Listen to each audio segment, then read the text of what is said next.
The wind came first, low, mean. Carrying the smell of wet dust and old iron, the desert sky was a dark bowl rimmed with a last bruise of purple. Our campfire crouched in the hollow of a dry wash, its flames licking low as if the night might punish anything too bright.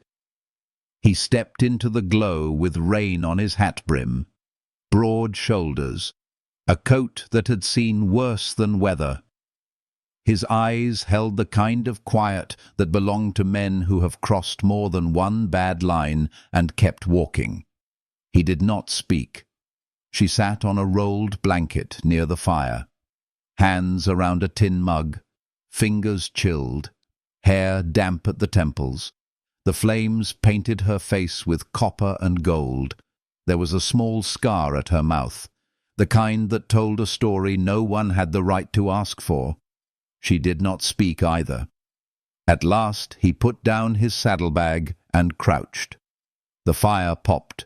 Sparks rose and died. "Name is Gage," he said. "Gage Hollister." She watched him over the mug. "Elara Quinn," she said. Her voice was hushed but sure. He could hear a river stone in it, smoothed by time, strong by nature. Thunder rolled over the far mesas. The wind shifted and turned cold. The horses snorted and tugged at their leads. The smell of rain deepened until it tasted like metal on the tongue. "You came out here for a reason," Gage said. "Maybe I came out to be left alone," Elara answered. He nodded.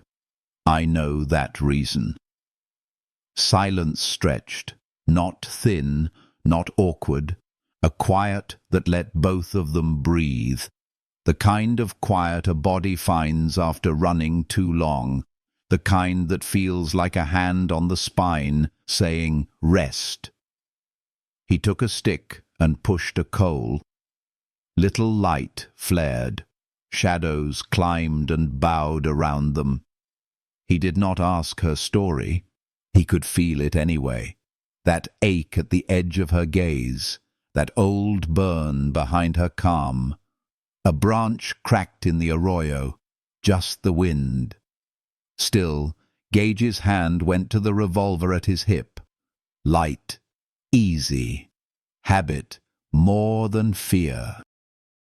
He had been the danger once. He knew the shape of it. "You did not say where you were headed," Elara said. "East," he replied. "Maybe." The word sounded fragile, as if direction was a hope, not a plan.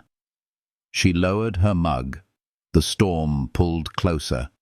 The air pressed in around them, wet and electric. She looked at his hands.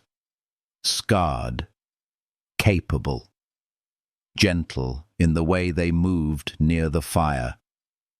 Gage untied a small bundle and set a loaf of hard bread on the blanket. He cut it with a short knife and broke the pieces as if the act itself had weight. He offered one to her. Their fingers brushed, warm. A sharp breath passed between them. He felt it. She felt it. The wind rose again. The fire flinched. "You carry quiet like a saddle," Elara said. "Heavy but useful." He almost smiled. "You carry it too." Another silence. This one warmer.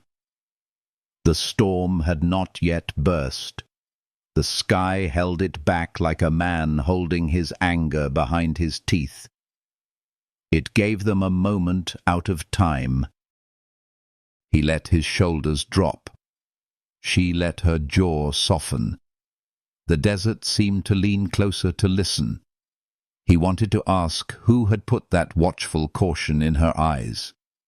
He did not. Instead, he reached into his coat and pulled out a tin of coffee. He scooped it into a blackened pot and set it on the coals.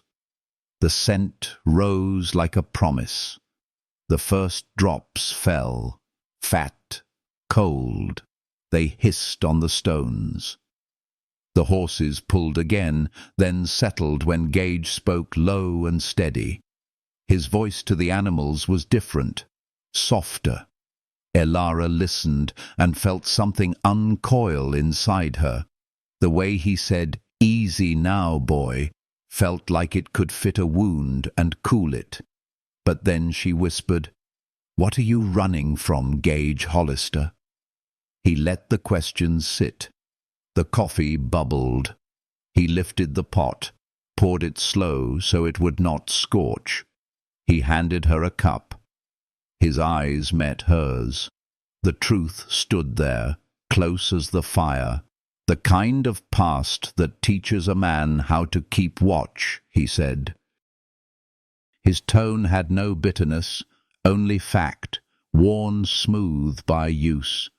She tasted the coffee. It warmed her mouth, her throat, her chest. It reached the cold places, some of them.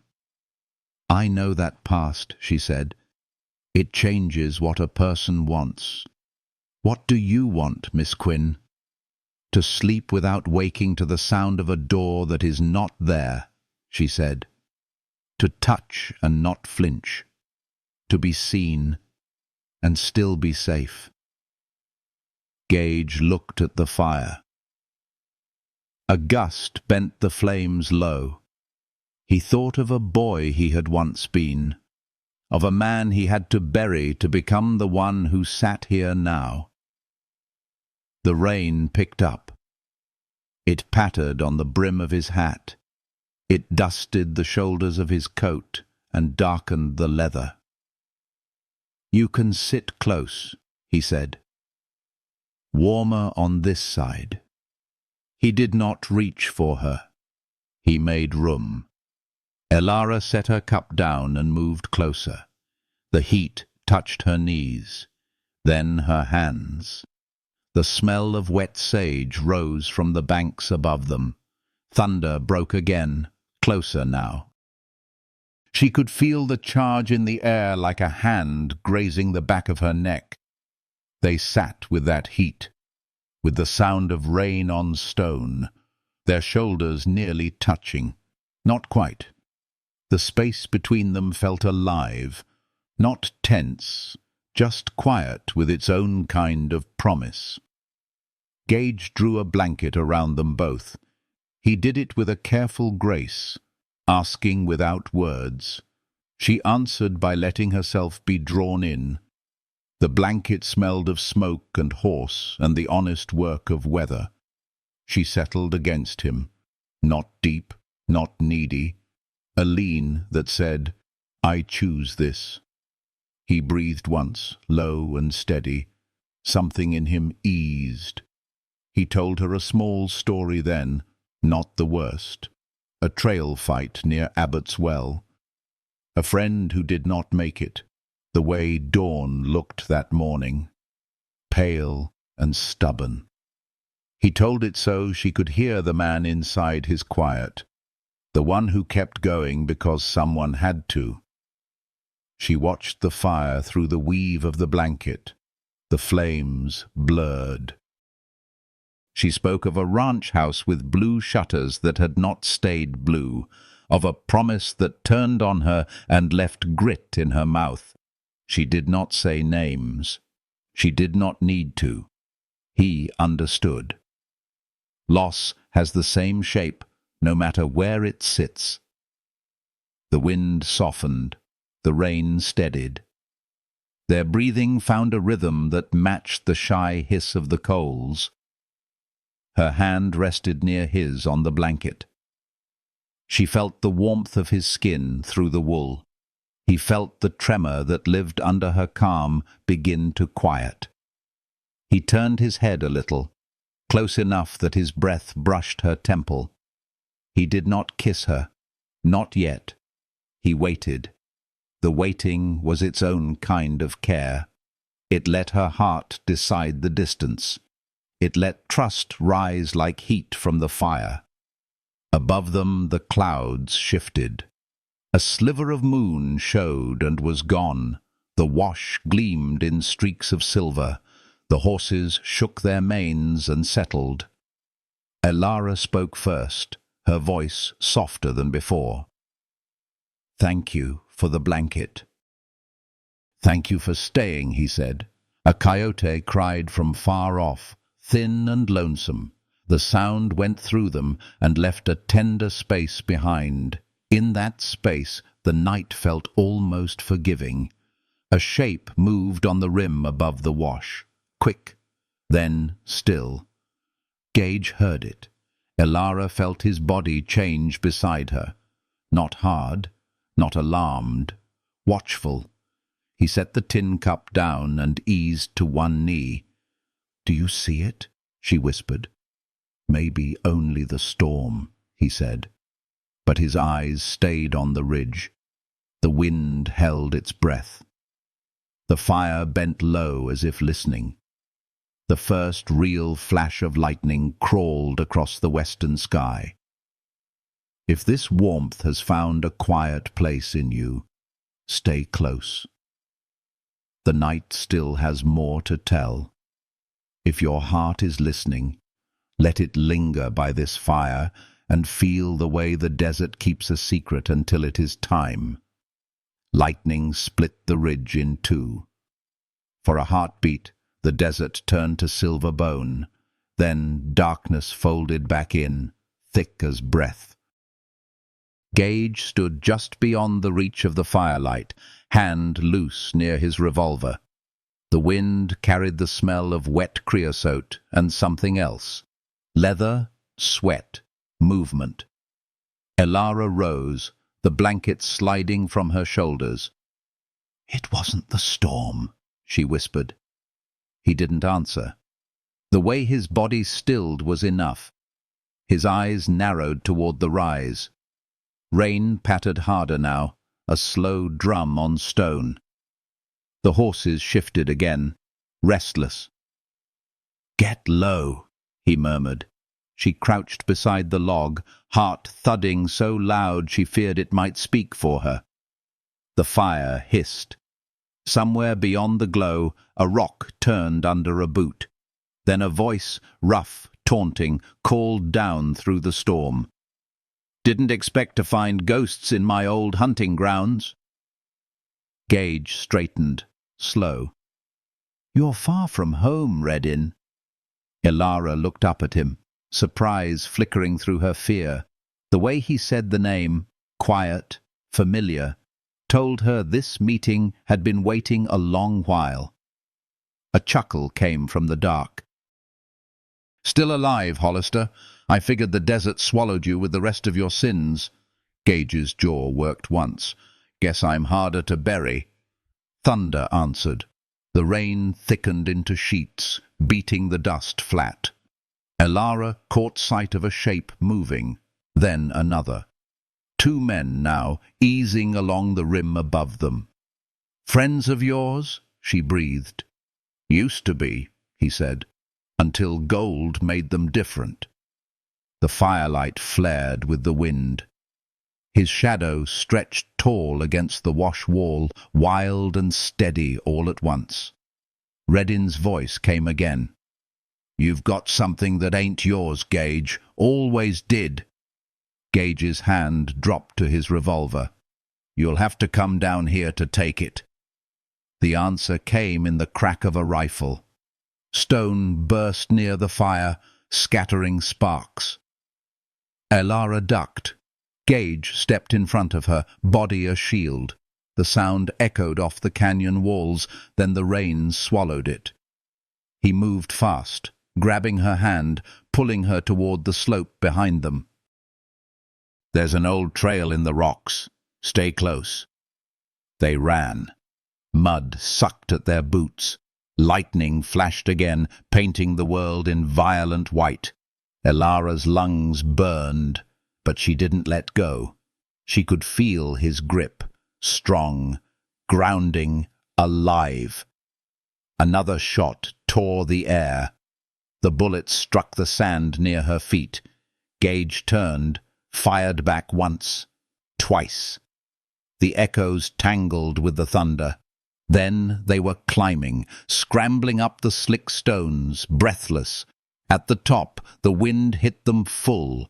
The desert opened wide, rolling into black horizon. Far below, the fire still flickered, a trembling heartbeat in the dark.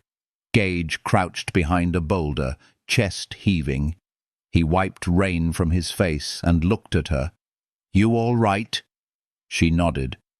Her voice caught on the edge of a laugh that wasn't joy. "You draw trouble like lightning." He met her gaze, and for the first time that night, something almost like a smile broke through his grim calm. "Storm finds storm," he said.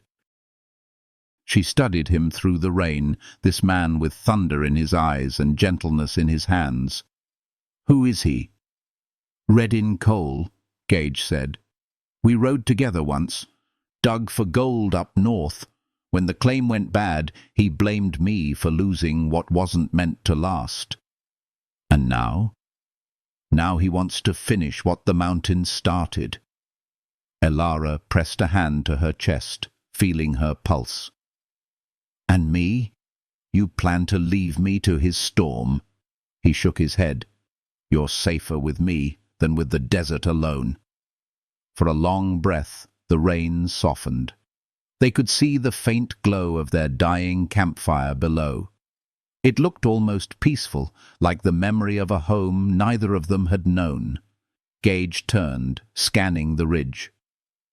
"There's a cave a mile east. Shelter till dawn." Elara followed as he started down the slope, their hands brushing now and then, small touches that steadied more than words could. The world had narrowed to rain, wind, and the rhythm of two hearts that hadn't decided whether to trust or run.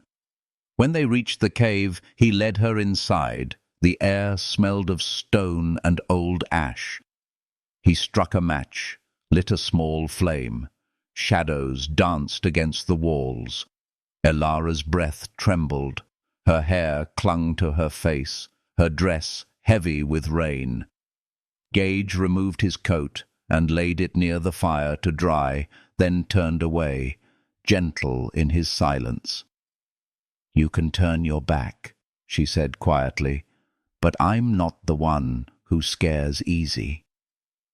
He looked over his shoulder, the firelight catching the cut of his jaw. "No," he said, voice low. "You're not." She moved closer. The warmth between them grew, not from the flames, but from the nearness of something unspoken. Outside, the storm raged, but here it felt suspended, like the desert itself had paused to listen. He sat down, back to the stone wall. She joined him. Their shoulders brushed, neither pulled away. The rain whispered at the cave's mouth. The fire popped. His hand rested on his knee, open, waiting, unplanned. Elara's voice came soft. "You didn't have to save me." Gage stared at the flames. "Maybe I wasn't saving you." She looked at him, eyes steady. "Then who?" His answer was a slow breath that sounded almost like confession. "Maybe just a piece of myself I thought was gone." Silence again, not cold this time. Warm. Heavy. Real. Her fingers touched his hand, light as breath. He didn't move, didn't speak, but she felt the quiet tremor that ran through him, the kind born of years without tenderness. The storm rolled on, softer now. They sat together until the fire burned low, until her head leaned against his shoulder and the night folded around them like mercy. He looked down at her sleeping face. The scar near her mouth softened in the glow. The pain there looked smaller now. The wind sighed through the cave, and for the first time in years he let himself believe in calm. But calm in the desert never lasts. Far off, under the dying storm, a single horse cried out, high, sharp, and too close. Gage's eyes snapped open. He reached for his revolver, and the night began to move again.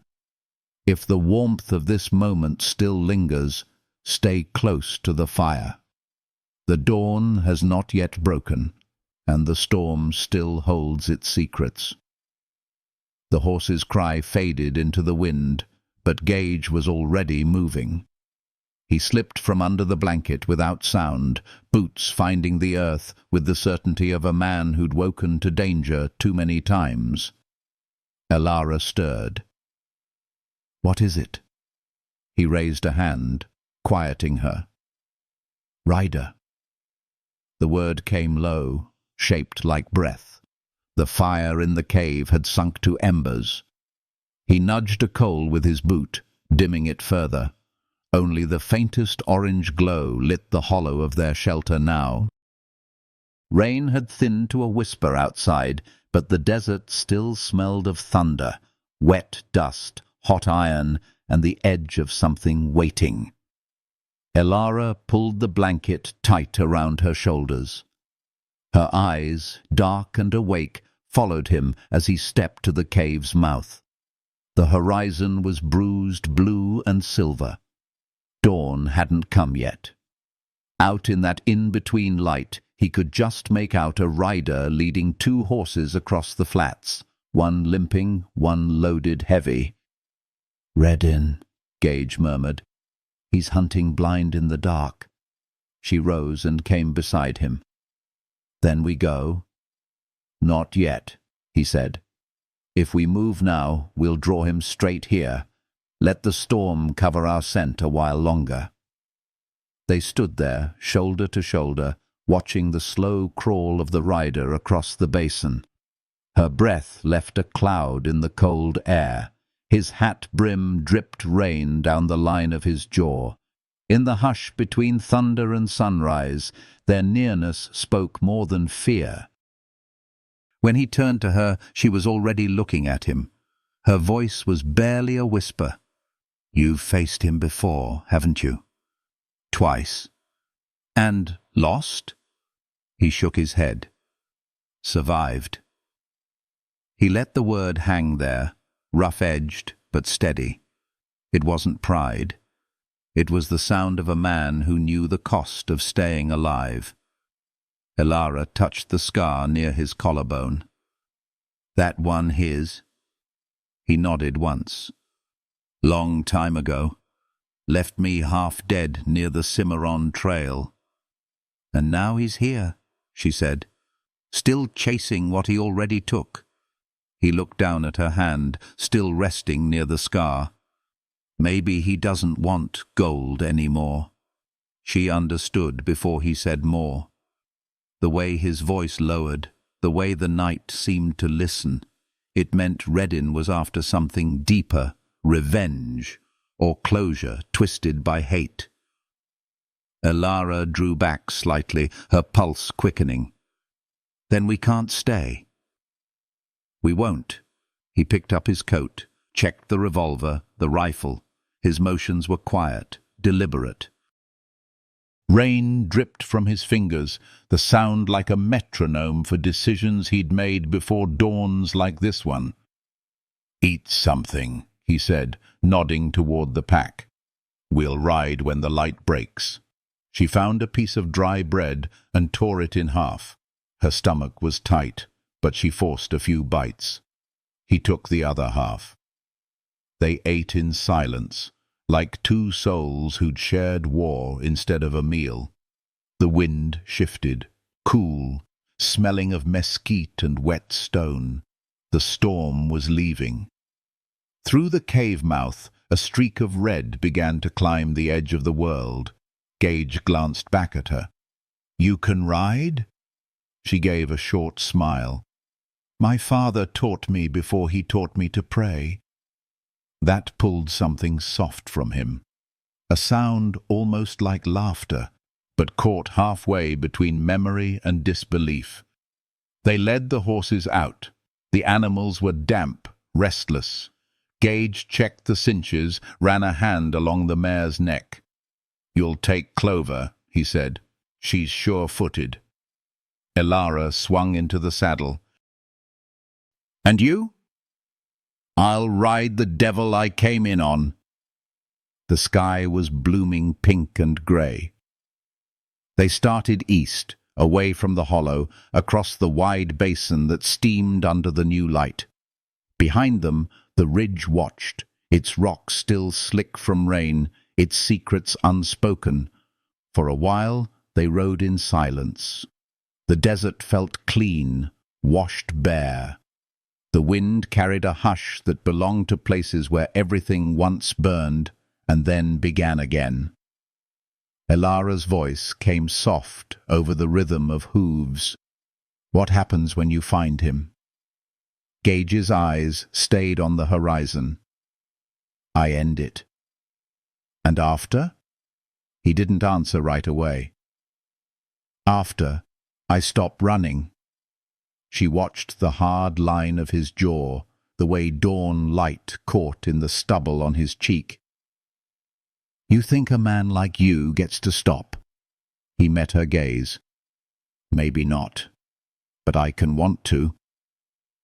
That truth sat between them, bare, human, almost tender. Elara understood. She wanted the same. To stop fighting ghosts that had her name carved on them. They rode until the sun cleared the ridge. Then he slowed, pointing toward a narrow cut in the stone ahead.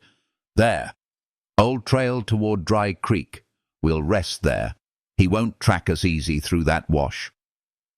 As they turned into the pass, she caught the faint sound of another horse far behind, distant but closing. "Gage," she said quietly. "I hear it." He stopped, listening. The desert went still. Even the wind paused. Redin's voice rose faint across the flats, carried by morning air. "You can run, Hollister, but the desert keeps no secrets." The echo crawled up the canyon walls. Gage exhaled slowly. Then he looked at her, eyes steady, calm in the way only men who have faced death too many times can be. "Stay close to me, Elara." She nodded. Her fingers tightened on the reins. "Always." They kicked the horses forward. The trail narrowed, the cliffs closing in. Rocks slid beneath hooves. The sound of pursuit faded behind the echo of their own hearts. At the next bend, the pass opened into a field of sunlit stone, still wet from rain. The air shimmered gold. For a breath, it looked like peace. Elara turned in the saddle, looking back toward the shadows. "Maybe he's gone." Gage didn't answer. His gaze stayed forward. "Storms don't just leave," he said quietly. "They circle back." She drew a breath. "Then so will we." He looked at her, really looked, the grit on her cheek, the rain-damp hair clinging to her neck, the fierce calm in her eyes. "You don't scare easy," he said again. "Neither do you." The faintest smile curved his mouth. "Then maybe we've already won." The desert stretched endless ahead. The wind rose warm now, carrying the scent of sage and sunburnt rock. It wrapped around them like a promise and a warning both. Behind them, a hawk cried over the ridge. Ahead, the world waited, wide, dangerous, and almost beautiful. If this ride has stirred something in your chest, hold it close. The day has only begun, and the past is still riding our trail. By midday, the sun came down like judgment. The desert had shed its softness. No trace of the rain remained. only the white glare on stone and the slow shimmer of heat that turned distance into a dream. Gage rode ahead, hat pulled low, eyes narrowed against the light. Elara followed close, her mare's breath steady but shallow. The land seemed to stretch forever, and even forever looked thirsty. They had spoken little since morning. Words felt too heavy for the air here.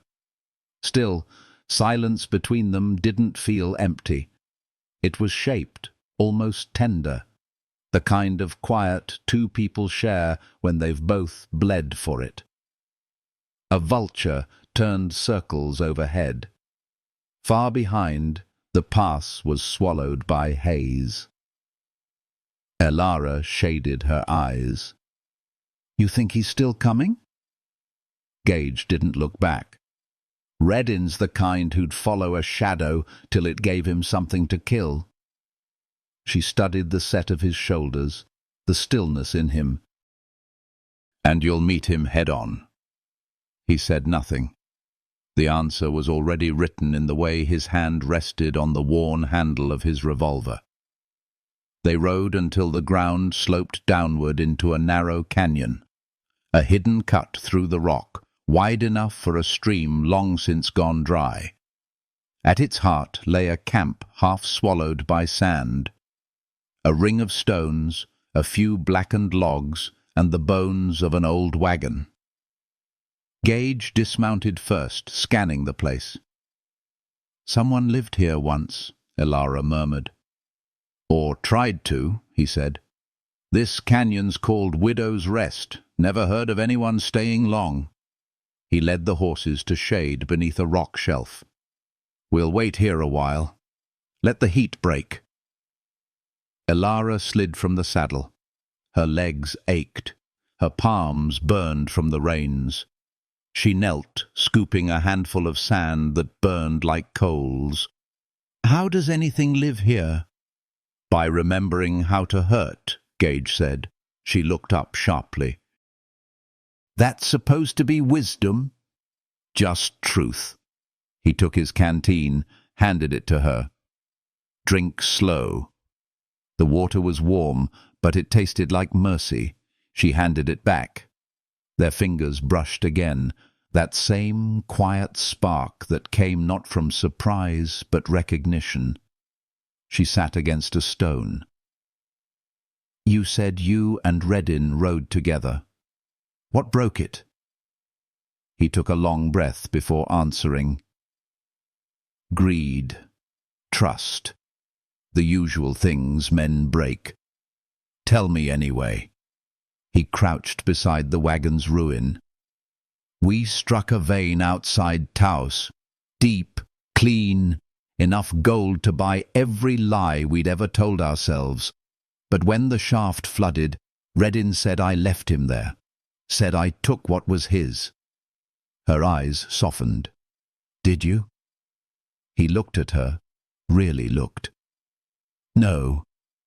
But truth don't matter when a man's got nothing left to believe in." She nodded slowly. "He's been chasing you ever since. Off and on. Every time I think the wind's buried it, his name rides out of it again." Elara's voice dropped. "Then maybe this time you bury it right." He studied her.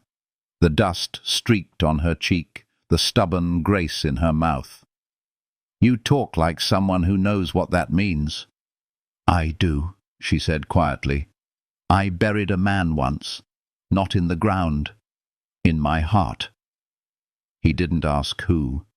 He didn't need to. The ache in her tone told enough.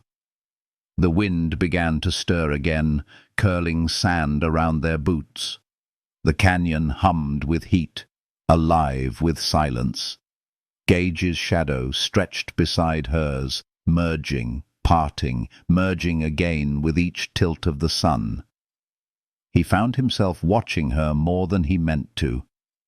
The way her breath slowed, the way her eyes seemed to listen to everything the world wasn't saying. She looked up. "You keep staring like that. I'll start thinking I'm company. He smiled, just barely. Maybe you are. The laugh she gave was small, but it loosened the day. They shared a piece of dried meat and the last of the bread. The wind dropped low, then changed direction. A small thing, but Gage noticed. His brow furrowed. "Storm's turning," he said. Elara frowned. "Storm? There's not a cloud in the sky." He tilted his head, listening. "Not that kind. Wind carries sound different when someone's riding it." He rose, scanning the canyon's mouth. For a heartbeat, all was still.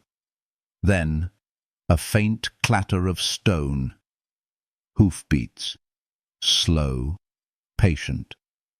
Elara stood. "Redin?" Could be. Could be someone worse. She reached for his rifle before she realized what she was doing. He glanced at her, impressed but silent. The sound grew closer, echoing off the canyon walls. A shape appeared in the glare. Not one rider, but three. They stopped at the edge of the basin, silhouettes black against the sun. Gage's jaw hardened. "Redin brought friends," one of the men called out, voice carrying like dust.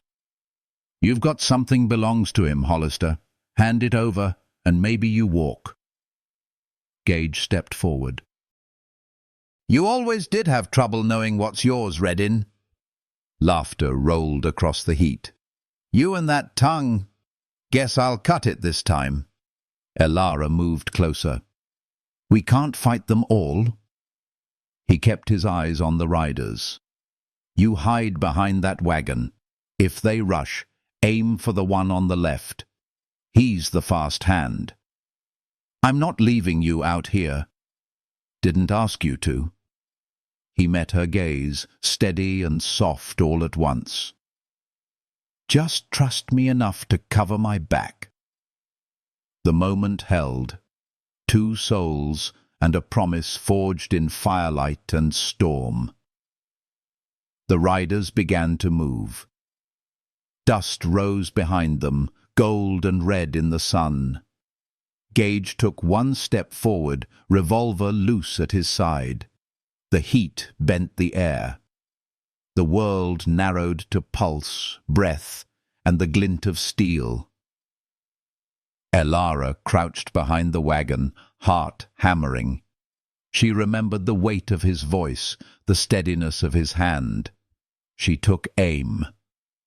The first shot cracked the silence wide open, and the desert, once quiet, remembered how to roar. If the fire in this moment still burns in your chest, keep it close. The heat has only begun to rise, and the heart of the storm is yet to come. The canyon exploded into thunder. Gunfire bounced off the stone walls, sharp and wild. Dust lifted in clouds, glowing orange in the sun. Gage dropped behind a boulder, fired twice, and the lead rider veered off, horse screaming through the heat. Elara did as he told her.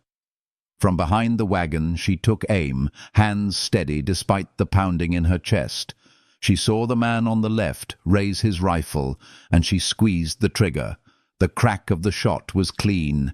He fell. For a second, the world held its breath. Then Redin's voice tore through the echo. "You always did find company in strays, Hollister." Gage's jaw clenched. He leaned out, fired again. The bullet clipped the rock beside Redin's boot.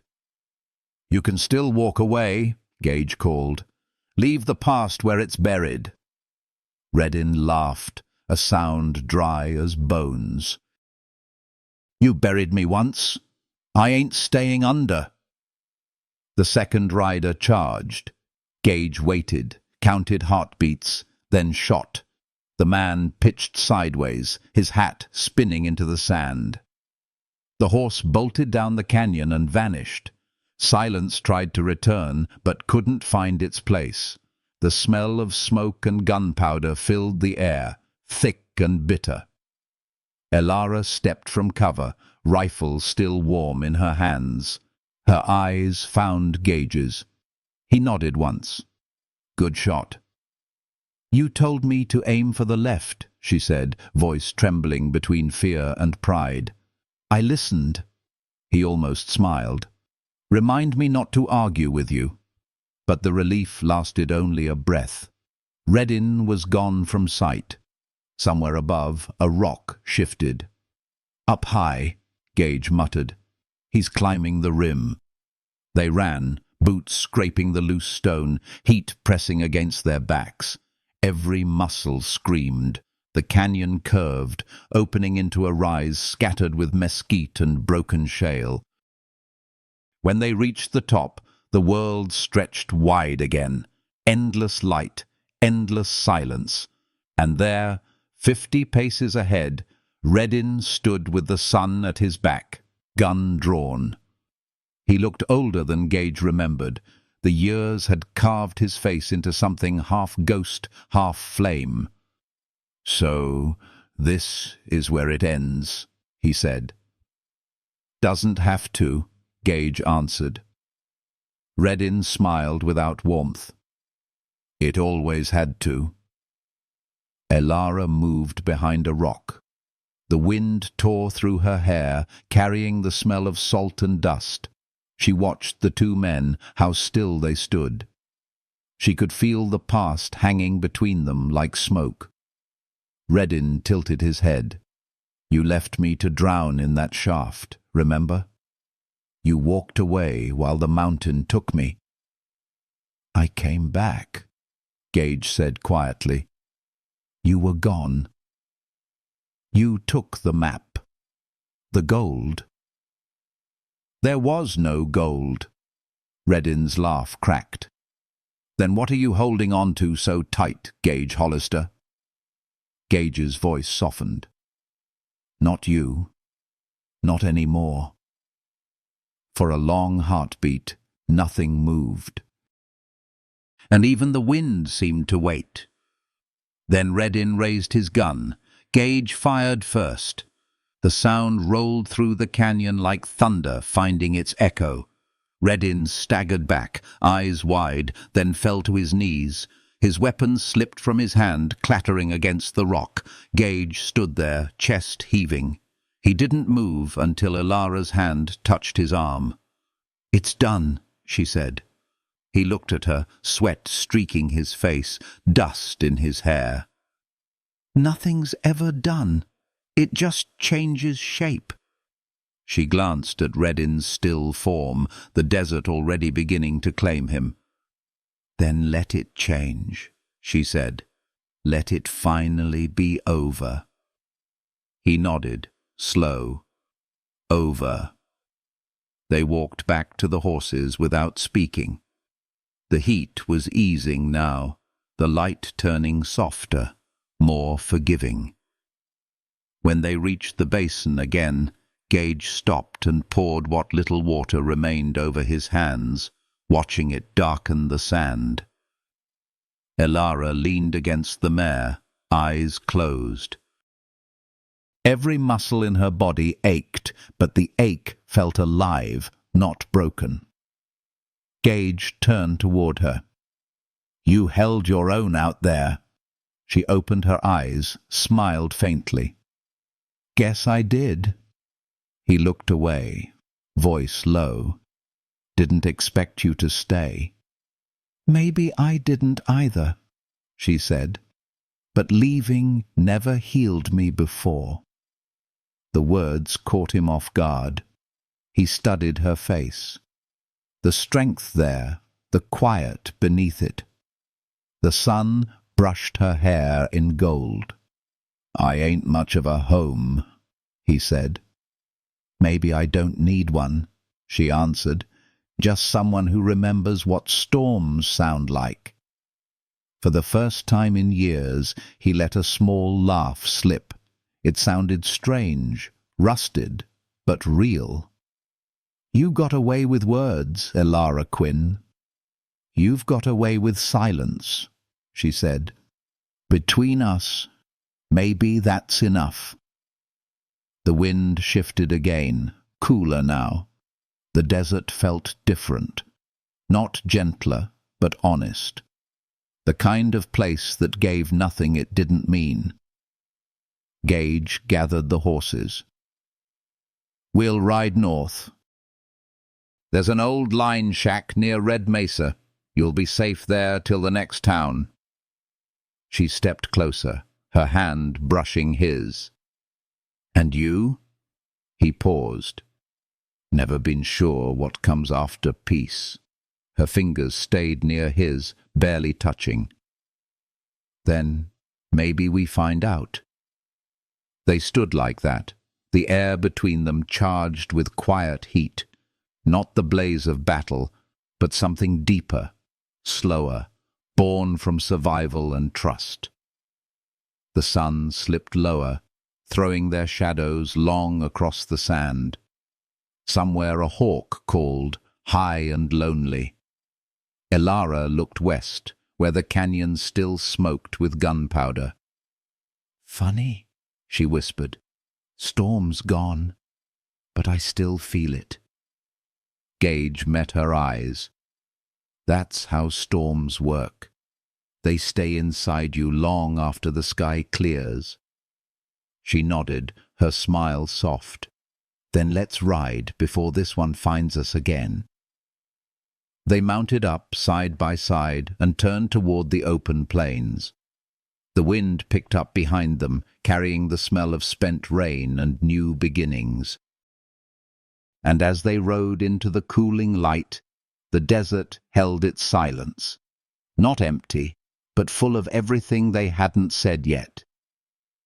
If this moment has quieted something restless in your heart, stay near the firelight a little longer. The night ahead still has promises to keep, and love has its own road through the dark. Dusk bled slow across the horizon, staining the desert in bruised gold. By the time Gage and Elara reached the old line shack, the light had gone soft, that half-hour between heat and cold when the air holds its breath. The cabin leaned against the base of Red Mesa, one wall half collapsed, the roof patched with rusted tin. A tired windmill creaked somewhere behind it. Still, it was shelter. Gage swung down first, boots hitting the earth with a dull thud. "It'll do," he said. Elara dismounted and brushed the dust from her skirt. "Looks like it's seen better days." "So have we." He pushed open the warped door. Inside, the place smelled of cedar and long absence. A stone hearth crouched in one corner, ashes grey as bone. He struck a match, found a bit of dry brush, and coaxed a small flame to life. Elara watched him in the flicker, the quiet efficiency, the way he moved like a man who had built and lost too many fires to count. "Been here before?" she asked. He nodded. "Long time ago, before the gold, before Redden." The fire caught, lighting the cabin in amber. Dust motes turned to sparks in the glow. Elara ran a hand over the old table, traced initials carved deep into the wood. "Yours?" "Mine," he said. "And someone else's." She looked up. "Someone you loved?" He met her eyes. "Someone I buried before I learned what loving cost." Silence followed, the kind that didn't need filling. The wind sighed through the cracks in the boards. The fire whispered small comforts to the dark. She crossed to the window, looking out at the wide plain, now blue with moonlight. "You ever get tired of starting over?" He leaned against the hearth. "Starting over's the only thing I ever learned to do right." Her voice softened. Maybe it's time you stopped. He watched her, the light on her cheek, the curve of her neck as she turned from the window. You sound like a woman who's found something worth stopping for. Maybe I have. The words hung there, fragile and fierce at once. The fire popped, sending a shower of sparks across the floor. She knelt to feed it another stick. The glow wrapped around her like warm cloth. Gage saw the tremor in her hands, not fear, not cold, just the slow release of everything she'd been holding tight since the storm. "You're shaking," he said. "It's the night catching up," she answered. He crouched beside her, close enough to feel the heat rising from her skin. "Let it catch you, then. You've outrun enough." Her eyes lifted to his. For a long breath, neither moved. The sound of the fire filled the space where words would have been. "Gage," she began, but the name came out like a confession. He reached, slowly, letting her see his hand before it found hers. Their fingers met, tentative, searching. The roughness of his touch grounded her, and in that grounding, something deeper began to rise. "I thought I was done trusting," she whispered. "Maybe you just needed someone who wouldn't ask for it," he said. Her breath caught. The truth in his voice landed soft and heavy at once. Outside, the moon climbed higher, silver spilling through the gaps in the roof. It touched his face, the lines, the scars, the quiet strength carved by years of weather and loss. She lifted her free hand, brushed a drop of sweat from his temple. "You don't flinch when I look at you." "Nothing in me left to hide," he said. She smiled, faint and sad. "Maybe that's what makes you dangerous." He leaned closer, his voice a low rasp. "Or maybe it's what makes me real." The firelight flickered across their faces, caught in the moment between distance and decision. He could feel the warmth of her breath now, the soft tremor that said she was still half afraid and half ready. He cupped her cheek. "Tell me to stop," he murmured. She didn't. The first kiss wasn't wild. It was quiet, almost reverent. A meeting of two storms that had finally run out of places to rage. Her fingers tangled in his coat, his hand at the small of her back. The world outside blurred into wind and flame. When they broke apart, the silence was deeper than before. Her voice trembled. "I didn't mean for this." He smiled, small and weary. "Neither did I. Most true things start that way." She rested her forehead against his.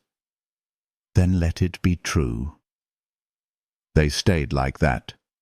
No rush, no words, just breathing in the same rhythm. The kind of closeness that doesn't demand, only understands. Outside, coyotes called across the flats. The moonlight slipped through the roof and touched the fire's glow, turning it pale and silver. Gage brushed a thumb along her jaw. "Tomorrow, we ride for town. After that." She finished the thought for him. "After that, maybe we stop running." He nodded. "Maybe we do." The wind eased. The fire burned low. She leaned into him, the steady thump of his heart beneath her ear. He held her close, not claiming, not saving, just holding. For the first time in years, the world didn't feel like a thing to survive. It felt like a place to rest. If this quiet between heartbeats has found you, stay a while. The night isn't done speaking, and neither are they. The night lingered like breath on skin.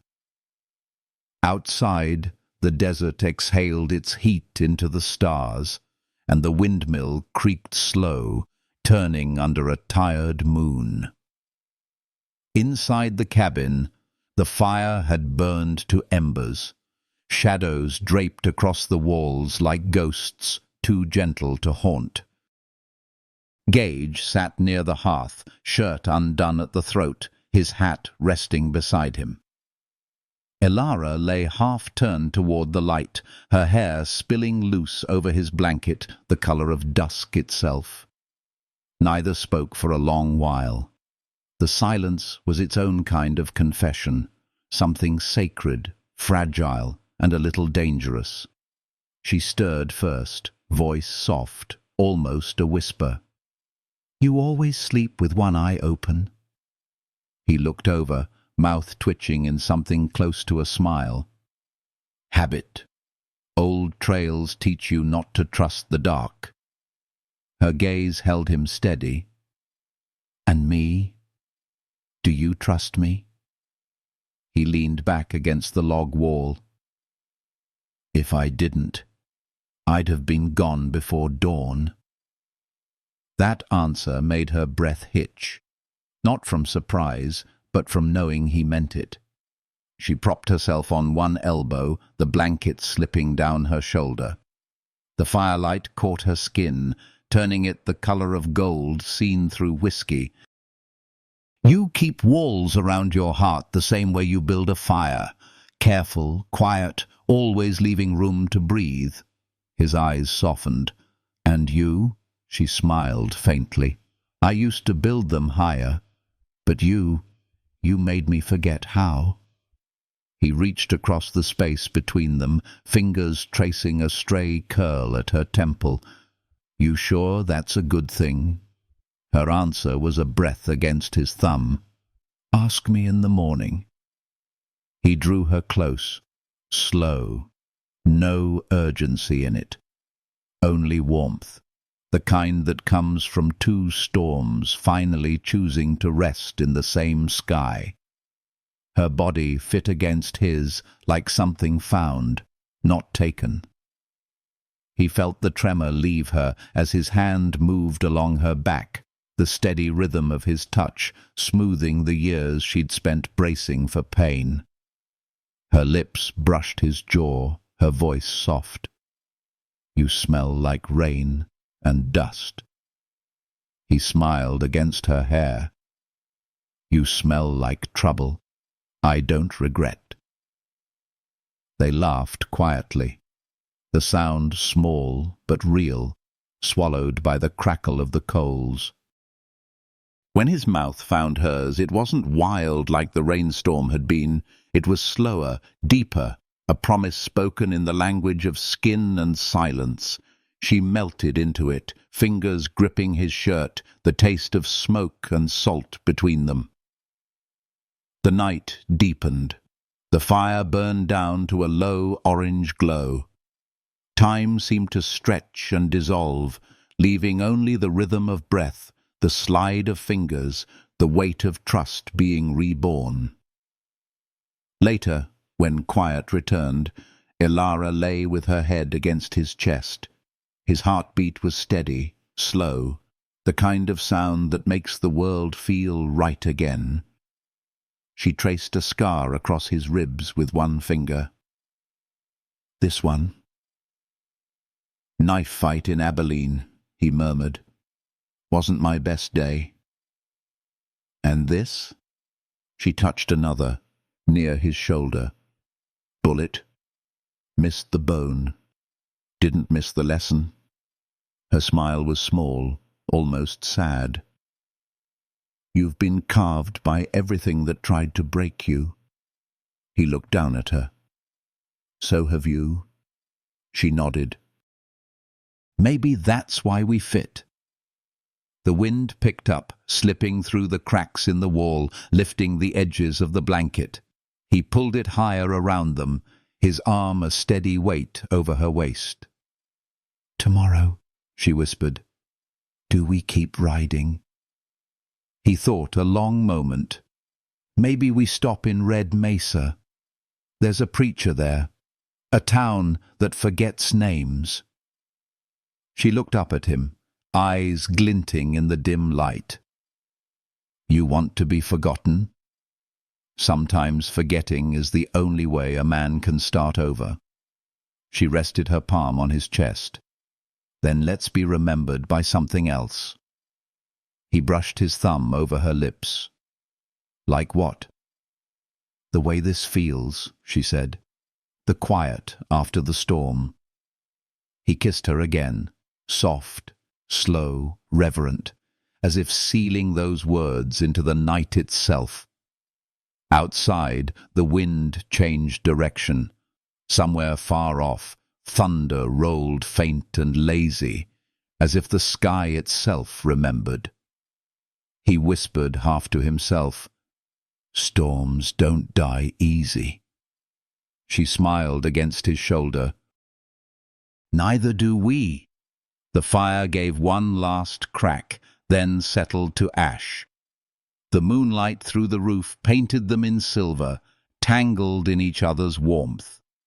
When sleep finally came, it was the kind that heals, deep, heavy, and earned. But just before dawn, Gage woke to a sound he hadn't heard since before the gunfight, the echo of hooves, distant but certain. He slid from the blanket, bare feet silent on the wood. Elara stirred. What is it? He stared toward the horizon through the gap in the wall. The sky was just beginning to pale. Riders, he said quietly. More than one. Her breath caught. Redin's men. Maybe what's left of them. Maybe someone worse. He turned, the old steel settling back into his eyes. Either way, the peace just ran out. Elara rose, pulling the blanket around her shoulders. Then we face it together. He looked at her, and for the first time in years, he didn't argue. Together. If this moment stirred something quiet but fierce inside you, don't let it fade. The dawn is coming, and with it, the reckoning every heart must face. The first light of dawn spilled thin across the mesa, washing everything in cold gold. Gage was already saddling the horses when Elara stepped outside. She'd tied her hair back, the blanket now draped like a shawl. Her eyes still carried the softness of night, but beneath it, a steady fire. "How many?" she asked. "3," he said, "coming from the South Ridge." "Redin's men?" "Maybe," he replied, cinching the saddle tight. "Could be bounty riders. Word travels fast when blood hits the dust." She walked to him, the morning air sharp in her lungs. "Then we don't run?" He looked up. "No. We've been running since before we met. Maybe it's time we stand still and see who we really are." He studied her face, the calm in it, the strength that had outlived fear. A slow nod. "Then we stand." He checked his revolver, then handed her the rifle. "Stay low by the rocks. If they mean trouble, you'll know it before they draw." She took it, her fingers brushing his. "And if they don't?" "Then I'll buy them breakfast," he said, almost smiling. They waited. The sound of hooves grew clearer, joined by the creak of leather and the call of a crow overhead. The horizon burned brighter with each heartbeat. When the riders came into view, the world seemed to hold its breath again. 3 of them. Broad hats, dusted coats, rifles slung loose. They rode slow, not in pursuit, but in purpose. Gage stepped forward, open-handed. "You're early for a fight, boys." The lead rider pulled up. His voice carried deep and even. "No fight here, Hollister. Just words." Elara's finger eased away from the trigger. The man dismounted, tall, lean, with the kind of weariness that comes from too many graves behind him. Name's Briggs. Sheriff out of Arroyo County. Gage's eyes narrowed. You're a long way from Arroyo. Word is, you killed Redin Cole. That true? Gage's jaw tightened. He gave me no choice. Briggs nodded. Didn't figure he would. Man left a trail of blood thick enough to drown in. He glanced toward Elara.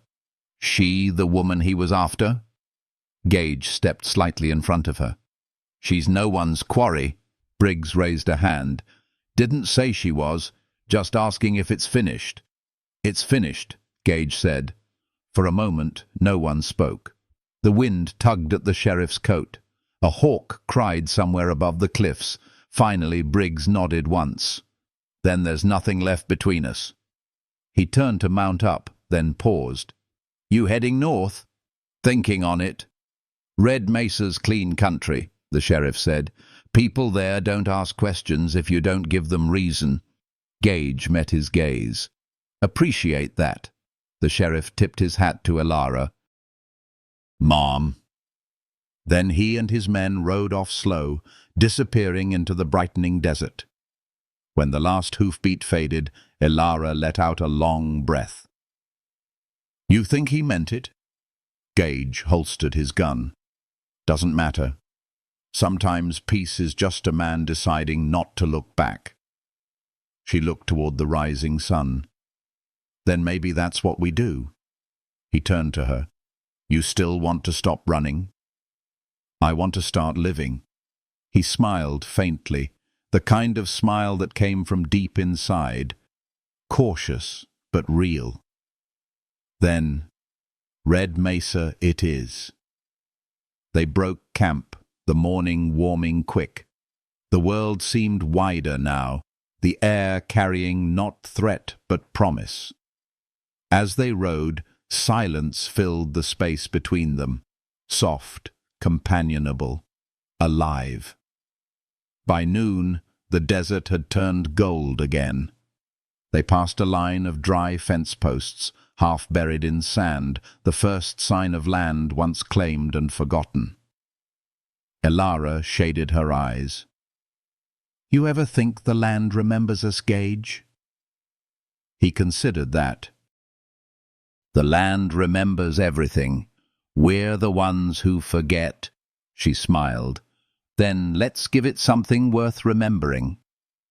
They rode until the heat shimmered and the sky bled into white. When they finally stopped at a ridge overlooking the valley, Red Mesa spread below.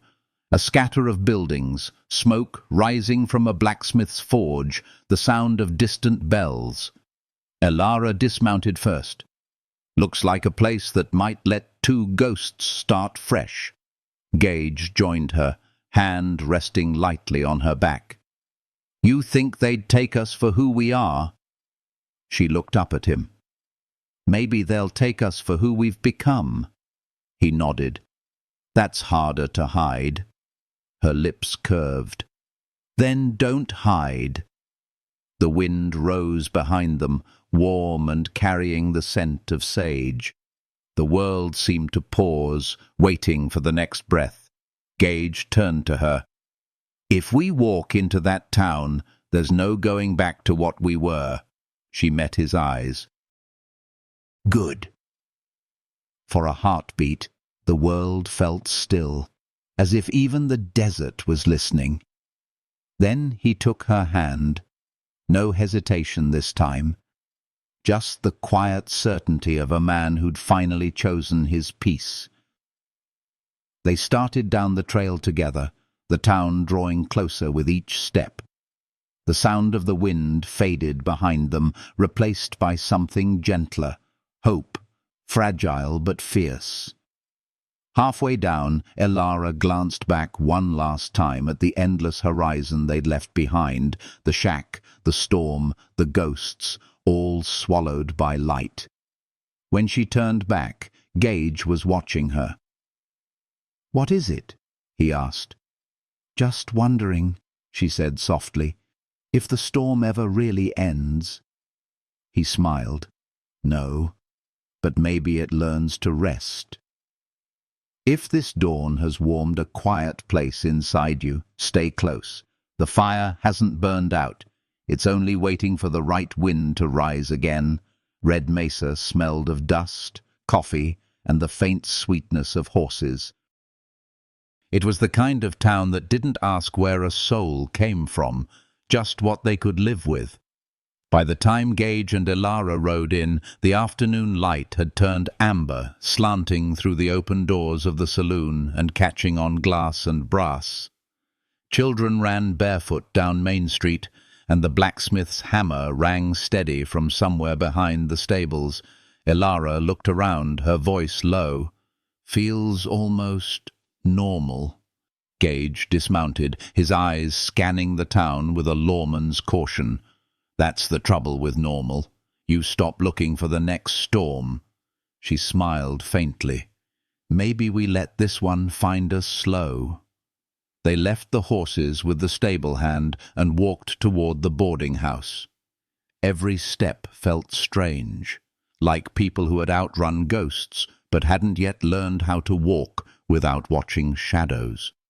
Inside, a woman behind the counter greeted them with a practiced smile. "You two just passing through?" Gage's answer came easy. "Maybe staying a while." She handed him a key. "Room upstairs, first on the right. Supper's at 6. We don't serve whiskey, but the saloon across the street does if you've got the thirst." Elara thanked her, the softness in her tone disarming the innkeeper more than any coin could. In the room, sunlight slanted through a lace curtain, catching the dust in gold motes. Gage set down his gear and looked out the window toward the desert beyond town. "Can't believe how quiet it is." "That's what peace sounds like," Elara said. He turned to her, studying the way the light touched her hair, the calm that had settled in her shoulders. "You think we get to keep it?" "I think we get to choose it," she replied. For a while they just stood there, breathing the stillness. Then she crossed the room, her hand brushing his. "You could build a life here," she said. "Fix saddles, trade horses, teach boys how not to shoot each other." He smiled faintly. "You make it sound easy." "Maybe it is." Maybe easy just means finally earned. He looked down at their joined hands. "And you? What would you do?" "Start over," she said. "For real this time." Something in her voice pulled at him. He reached up, tracing the edge of her jaw. "You already did." Their lips met again, gentle but sure. No storm this time. Just warmth. Just the sound of breath shared between two people who had learned the value of silence. When they pulled apart, her eyes were bright. "You really mean to stay, don't you?" "I mean to stop running," he said. "Whatever comes next, we face it standing still." She nodded. "Then let's see what the morning brings." Evening fell slow over Red Mesa. Lanterns flickered to life, one by one, along the boardwalk. They ate supper with strangers who didn't know their names, and for the first time in years, laughter sounded like something that belonged to them. Later, under the porch light, Elara leaned against the railing, watching the stars blink open over the desert. Gage joined her, 2 cups of coffee in hand. "Funny," she said, "how the sky looks the same no matter where you run." "Maybe it's trying to tell us something," he replied. She smiled. "What's that?" "That there's no outrunning what's inside you, only learning to ride with it." She looked at him, her voice a whisper. "Then maybe I'm ready to ride beside it." He turned, eyes steady on hers. "Beside me, Elara. Not behind, not ahead, beside." For a moment, neither spoke. The quiet between them was softer than any word could hold. But peace in the West never stays untouched. Down the street, a wagon rolled in slow, its wheels squealing against the boards. Two men climbed off, faces hidden by shadow, hats pulled low. Gage's hand stilled halfway to his cup. "Those aren't locals." Elara followed his gaze. "Friends of Reddin, or folks who think they can finish what he started." She exhaled, steady but cold. "We should leave." He shook his head. "No, not this time. Not again." The men walked toward the saloon, their spurs catching the lamplight. One of them paused, scanning the street. Their eyes met for the briefest second. Gage felt the weight of it. Recognition, purpose. "They'll come looking by morning," he said quietly. Elara's hand found his. "Then we meet them in daylight, not hiding." He looked at her, and there it was again, that fire, that faith stronger than fear. He nodded. "All right." The night around them settled into a deep stillness, broken only by the creak of the windmill and the far call of a coyote. He pulled her close, his arm around her waist. "If tomorrow brings the storm back," she finished his thought, "then we remind it we've already learned to survive." The way she said it made him believe her. The stars burned steady above the dark line of the mesa. The air smelled of cedar smoke and coming rain. Gage breathed her in, the warmth, the courage, the quiet heartbeat of a woman who'd walked through hell and still carried light. "Get some rest," he said softly. "Tomorrow we finish this one last time." She nodded. "Then what?"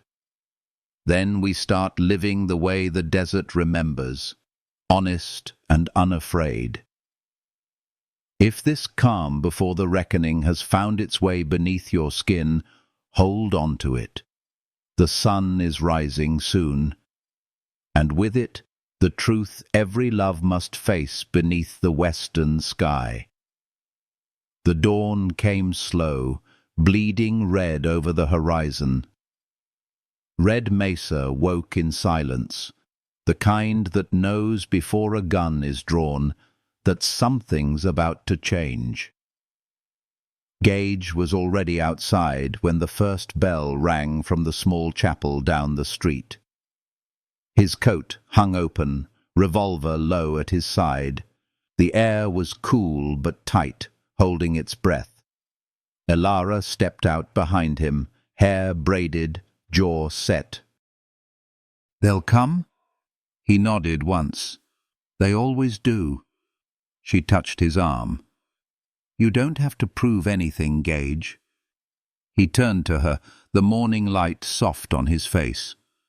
"A man doesn't prove peace, Elara. He protects it."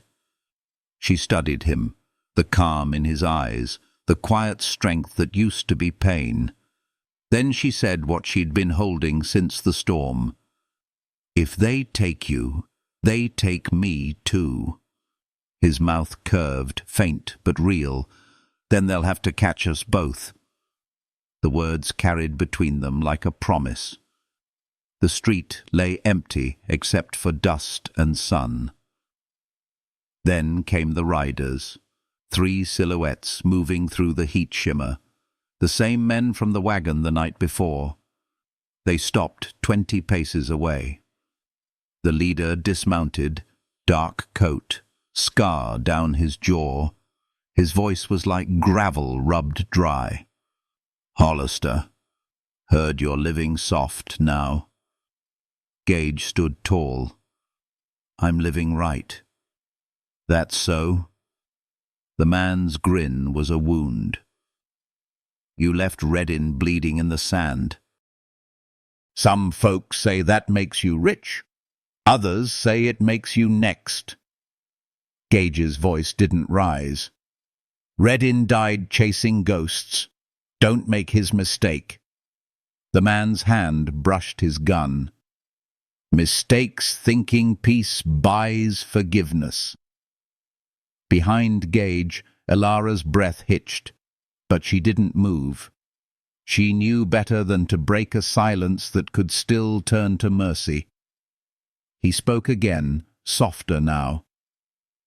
You've got a choice. Ride away, take the morning with you, or draw, and let this town remember your names for all the wrong reasons. The desert waited. A crow called once, sharp and lonely. The man drew. 2 shots rang out, almost one sound. Dust leapt from the ground, sunlight flared off steel. When it cleared, Gage was still standing. The other man wasn't. The remaining riders froze. One turned his horse and bolted down the street. The other looked at Gage, eyes wide with something that wasn't fear but respect. He dropped his gun into the dirt and followed. Silence again. Real this time. Lasting. Gage holstered his weapon, slow. He stood for a long moment, watching the horizon where they'd vanished. Then he turned. Elara was there, hand pressed to her heart. "It's over," she whispered. He nodded. "This time it is." She walked to him, her eyes shining. "You didn't run." He reached up, brushing her cheek. "Didn't need to. You were already here." She smiled, soft, trembling, the kind that carries both sorrow and salvation. "So what now?" Gage looked toward the rising sun. "Now we live. Maybe plant something that doesn't die when the rain stops." They walked together down the street, side by side, toward the open land beyond town. The desert stretched before them, endless, quiet, washed clean by light. At the edge of the mesa they stopped. The wind lifted her hair. His hand found hers. "You think the land forgives us?" she asked. He looked out across the plains. Maybe it already has. For a while they just stood there, 2 figures framed against a sky reborn. The storm was gone. The ghosts were quiet. All that remained was breath, heartbeat, and a peace too fragile to name. He turned to her, voice low. "Elara Quinn, you came out of the rain like something I didn't know I was praying for." She smiled through tears. "And you met me like a promise I didn't think I deserved." He bent his forehead to hers. "Then let's keep both." They kissed beneath the morning light, slow, steady, without fear. The world around them seemed to exhale, the wind whispering through sage and sun-warmed rock. Above them, the hawk circled once, then soared into the clear. And somewhere in the hush between heartbeats, the desert remembered. Not their sins, not their storms, only the way they stayed. If this story has touched a quiet place in your heart, let it linger. Share it with the wind. Keep it with the fire. This is how Western stories live on, in the warmth we leave behind, long after the ride is done.